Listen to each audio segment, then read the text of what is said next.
السلام علیکم۔ جو لوگ گناہ کبیرہ کرنے سے بہت ڈرتے ہیں اور کوشش کرتے ہیں کہ گناہ کبیرہ سے بچے رہیں تو ان کے لیے اللہ تعالیٰ نے قرآن پاک میں بہت بڑی خوشخبری دی ہے۔ ایک آیت کے ترجمے کے مطابق اگر تم بڑے بڑے گناہوں سے جن سے تم کو منع کیا جاتا ہے پرہیز کرو گے تو ہم تمہارے چھوٹے چھوٹے گناہ معاف کر دیں گے اور تمہیں عزت کے مکانوں میں داخل کریں گے۔ اے اللہ، ہمیں گناہ کبیرہ سے بچنے کی توفیق عطا فرما اور ہمارے جانے انجانے میں کیے گئے سارے گناہ معاف فرما دے، آمین۔ آج کا سبق شروع کرتے ہیں۔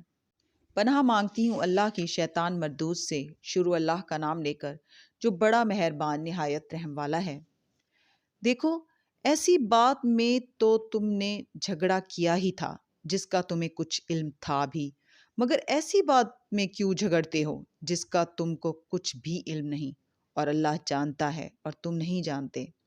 ابراہیم نہ تو یہودی تھے اور نہ عیسائی، بلکہ سب سے بے تعلق ہو کر ایک اللہ کے ہو رہے تھے اور اسی کے فرما بردار تھے اور مشرکوں میں سے نہ تھے۔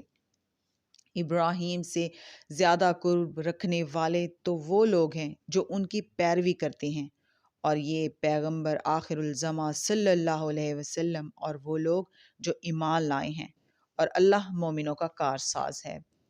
اے اہل اسلام، بعض اہل کتاب اس بات کی خواہش رکھتے ہیں کہ کسی طرح تم کو گمراہ کر دیں، حالانکہ یہ تم کو کیا گمراہ کریں گے، اپنے آپ کو ہی گمراہ کر رہے ہیں اور نہیں جانتے۔ اے اہل کتاب، تم اللہ کی آیتوں سے کیوں انکار کرتے ہو، اور تم تورات کو مانتے تو ہو۔ صدق اللہ العظیم۔ کل انشاءاللہ پھر ملیں گے۔ اللہ حافظ۔